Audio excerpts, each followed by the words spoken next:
네, 오늘은요 영화 한 편을 소개하면서 말씀을 시작하려고 해요. 혹시 인터스텔라라는 영화를 보셨습니까? 저는 영화관에서 2번 봤는데요. 참 인상 깊은 영화였어요. 영화 내용을 대략적으로 한번 줄여보면요, 아주 머지않는 미래죠. 2040년을 배경으로 하고 있어요. 지금으로부터 22년 후의 모습이죠. 우리 하율이가 군대를 이제 딱 제대했을 무렵, 그때 이제 2040년이잖아요. 그러면 되게 가까운 것 같아요, 사실은. 근데 그 2040년, 22년 후에 우리가 살고 있는 미래는 어떨 것인가? 그 영화에서는요, 무분별하게 우리가 자원을 사용하고, 그리고 또 여러 가지 기후변화, 지구온난화가 찾아오면서 황폐해집니다. 그래서 먹을 수 있는 작물이 옥수수밖에 남지 않는 배경을 그리고 있어요. 너무나 악화된 기상 환경과 병충해로 인해서 이제는 식량 부족에 시달리고 있습니다. 엄청난 모래폭풍 때문에 언제나 사방이 흙먼지로 덮여있는 그런 일상을 살고 있는 것이 2040년의 미래였습니다. 그런 일상이기 때문에 필요 없는 것들이 다 사라져요. 그런 미래에는 군대도 사라지고 국가기관도 다 사라지고 심지어 과학기술의 발전도 사라집니다. 아주 일부의 사람들만 대학교에 가고 나머지 사람들은 오직 농업에만 종사해서 이 식량 부족을 해결하기 위해서만 힘쓰고 있습니다. 그런 미래죠. 그런데 갑자기 이 옥수수마저 재배할 수 없는 아주 암울한 미래가 찾아오고 맙니다. 그때 이제 남은 천문학자들이 지구를 대신할 행성을 찾기 시작하는데, 마치 토성 옆에 웜홀이라는 게 뚫린 거예요. 혹시 기억나세요? 어떻게 생겼는지? 웜홀이 이렇게 아주 먼 곳을 가깝게 갈 수 있는 그런 곳이죠. 그래서 그 웜홀을 통해서 사람이 살 수 있을 만한 행성 12개를 발견하고 그 12군데에 사람을 다 보냅니다. 그러면서 관찰을 했고 얻어진 결과를 통해서 3군데 중 1군데는 우리 지구인들이 살 수 있겠다라는 결론을 내려요. 그래서 남자 주인공이랑 여자 주인공이 그 3군데의 행성을 살펴보러 이제 우주로 출발하는 내용입니다. 그들의 미션은 2가지였어요. 첫 번째는 어느 행성이 우리가 살 수 있는 곳인지를 정확하게 분별하는 일, 그리고 2번째는 중력의 비밀을 푸는 일이었어요. 그게 왜 중요하냐면, 우리가 그 무중력 상태 되면 인간이 이렇게 둥둥 뜨잖아요. 무게가 소용이 없잖아요. 그것처럼 지구에 있는 사람들이 다 글로 옮겨오려면 이 많은 사람들이 다 탈 수 있는 엄청 큰 우주선을 만들고 나서 중력이 없어야 쉽게 이제 뜰 수 있잖아요. 그러니까 지구의 중력을 이렇게 제어할 수 있는 그런 비밀을 밝혀내는 게 이 2사람의 임무였습니다. 그렇게 해가지고 이제 행성에 가죠. 첫 번째 행성에 갔는데, 그 첫 번째 행성은 사람이 살 수 없는 곳이었어요. 그래서 그곳을 나오려고 하는데 갑자기 엄청난 해일이 불어닥치면서 우주선이 쫄딱 젖어버려요. 엔진이 이제 젖어버려서 그 엔진을 말리고 다시 우주선을 불태우는데 엄청난 시간이 소비됩니다. 행성에서는 3시간을 낭비했는데 이 시간 차이 때문에 지구에서는 23년이 흘러버린 거예요. 그래서 이제 남은 시간도 별로 없고 연료도 별로 없어서 남은 2 행성 중 한 곳밖에 갈 수 없는 상황에 펼쳐집니다. 근데 여자 주인공은요, 아주 멀리 있는 행성을 가자고 이렇게 막 빡빡 우기는 거예요. 왜 그런가 했더니 그 멀리 있는 행성에 첫 번째 갔던 사람이 자기가 사랑하는 연인이 거기에 가 있는 거예요. 그래서 그 남자를 보고 싶어서 멀리 있는 데로 가자고 막 얘기를 하는데, 남은 사람들은 합리적으로 가까운 행성이 더 가기 쉽고 또 그곳에서는 꾸준하게 계속해서 긍정적인 신호들이 오고 있으니까 가까운 데로 가야 된다. 결국은 가까운 데로 갑니다. 근데 가까운 데 가서 행성을 살펴보니까 거기도 사람이 살 수 없는 거예요. 그래서 이제 주인공들이 절망합니다. 근데 여기가 중요한데요. 그때 지구로 돌아가려고 하는데 여자 주인공이 이런 말을 해요. 우리가 시간과 공간을 넘어서서 우리가 알 수 있는 유일한 것은 바로 사랑 아니냐. 우리 한번 사랑을 믿어보고 사랑을 따라서 가보자. 사랑을 신뢰해서 내가 사랑 안에 있는 저 사람에게로 우리 한번 가보자. 그런 이야기를 합니다. 네, 결국에는 그 사랑을 따라갔던 그 행성이 사람이 살 수 있던 곳이었어요. 결국 뭐 그렇게 일이 풀리는데, 이 영화를 통해서 사실 그 감독이 하고 싶었던 말은, 그 어떤 것도 영원하지 않고 시공간을 초월해서 우리를 살 수 있게 이끌어주는 힘은 다른 어떤 것이 아니라 사랑의 힘이다 라는 걸 얘기하고 싶었던 거예요. 그 영화 되게 복잡한 우주선도 나오고 중력 법칙도 나오고 되게 복잡한 영화인데 결론은 사랑이에요. 사랑만이 시공간을 초월한 유일하고 영원한 힘이다 라는 걸 말하고 싶었던 거죠. 바울도 이와 같은 비슷한 말을 합니다. 믿음과 소망과 사랑은 이 세 가지는 항상 있을 것인데 그 중에 제일은 사랑이다 라고 얘기합니다. 항상 있을 거라는 말은 영원하다는 말이죠. 어제도 사랑은 있고 오늘도 있을 것이고 우리가 노인이 돼서도 사랑은 있고 우리가 죽어서도 사랑은 있을 것입니다. 이 말은 그런 말이에요. 냉정하게 이 말을 따져보면요, 지금 내가 갖고 있는 거 다 사라질 거예요.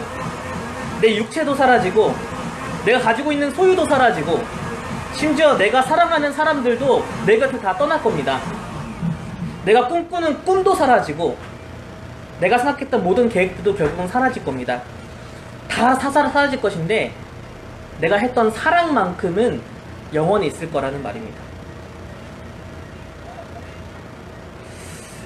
이 말이 무슨 말인지 대충 감이 오시나요? 10절 말씀은 이렇게 얘기해요. 온전한 것이 올 때에는 부분적으로 하던 것이 패하리라. 저는 이 말을 아주 잘 이해하고 있습니다. 지금부터 제가 뭐 한 가지 이야기를 할 텐데 이게 별로 믿기지 않을 수도 있어요. 잘 안 믿더라고요, 제가 이 얘기를 하면. 제가 군대 생활했던 GOP는 그 고성에 있는 이름 모를 산 위에 있었어요. 700m 위에 저희가 있었어요. 해발 700m에서 생활했고 거기에서 한번 눈이 오면 160cm가 내렸어요. 믿기 힘드시겠지만 눈이 한번 내리면 이 허리 이상으로 쌓이게 되었습니다. 저희가 지나가야 될 길이 온통 눈으로 뒤덮였는데 다 치울 순 없잖아요. 그래서 가운데 사람이 지나갈 수 있는 길만 이렇게 삽으로 아주 빠르게 치워야만 했습니다.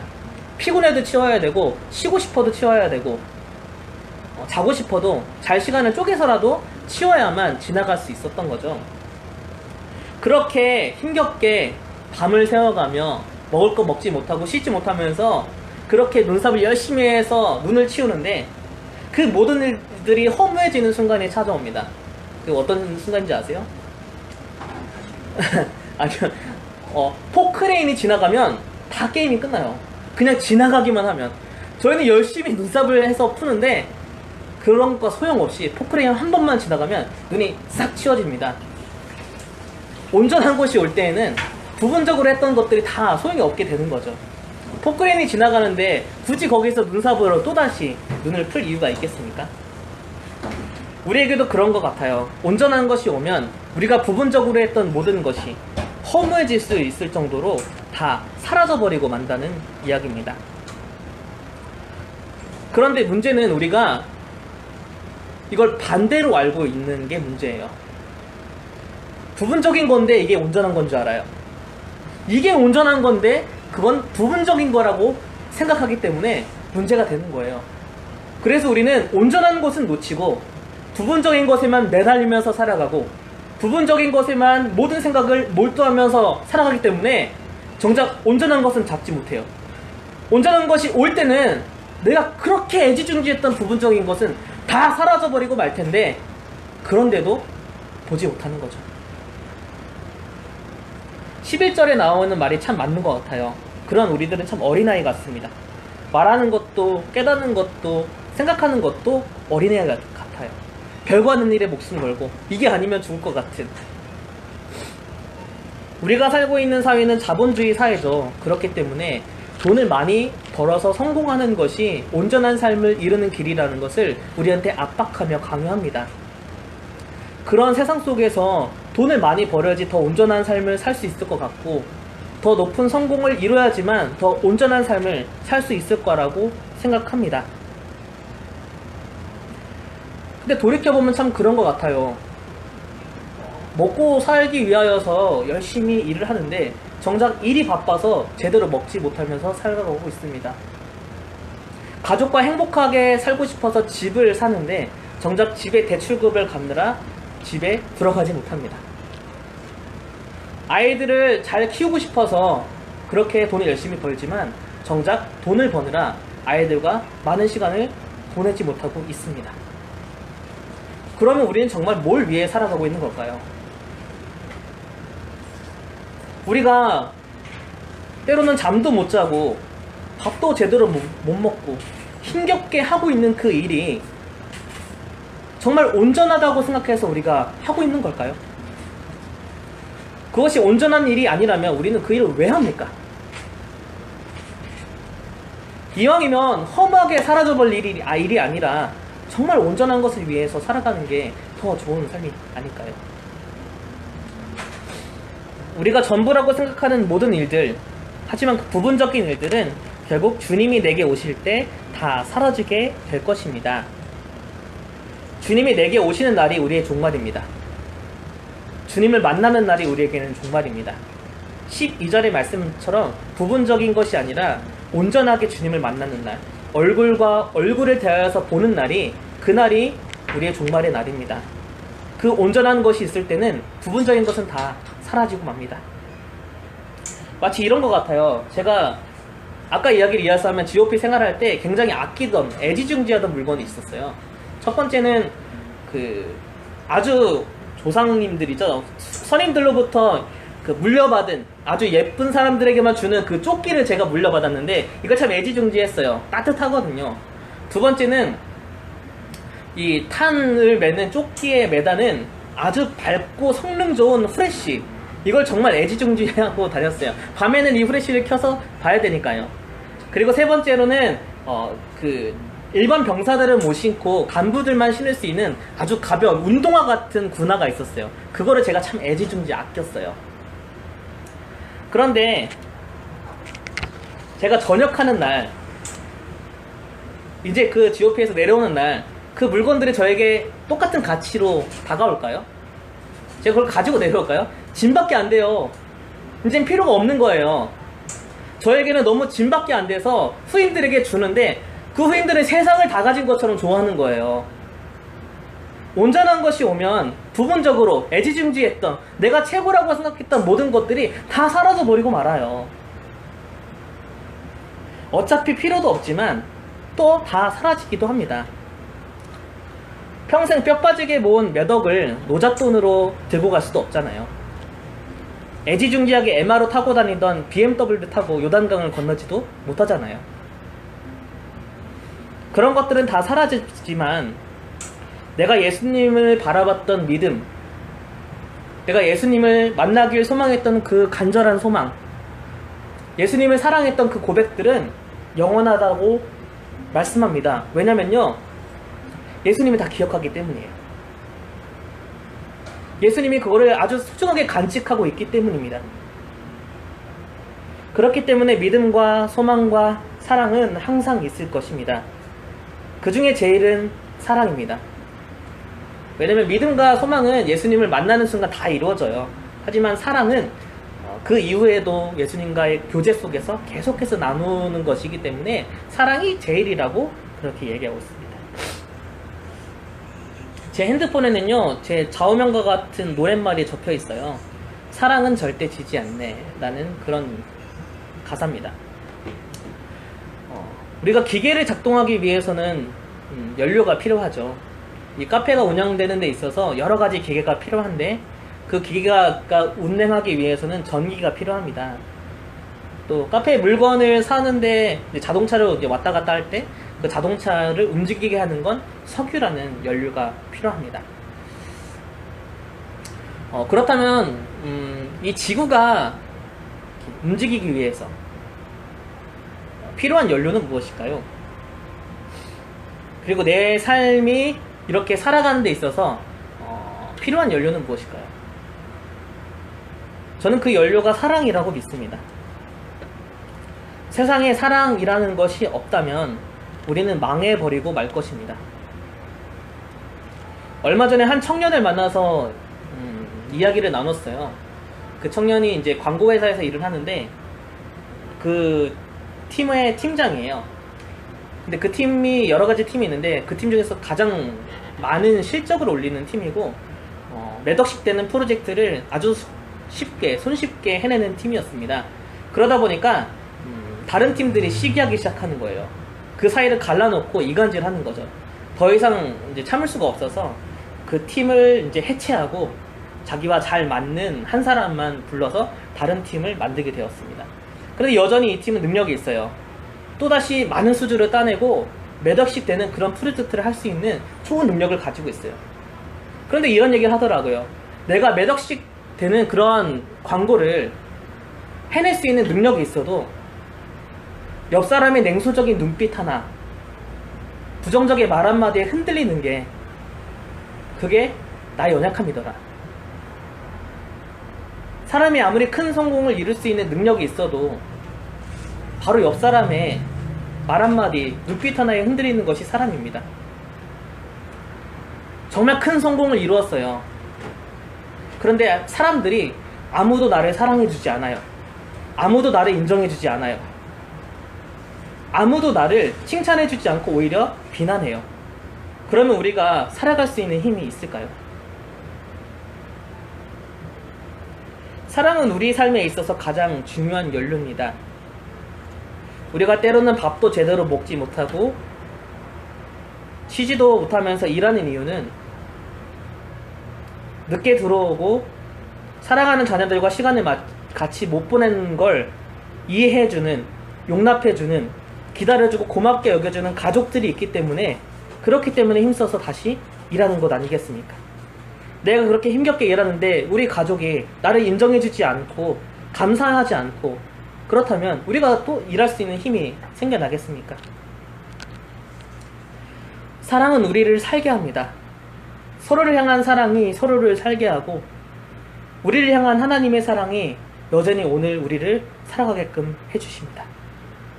그렇기 때문에 사랑이 제일이고 사랑이 전부이고 사랑만이 영원합니다.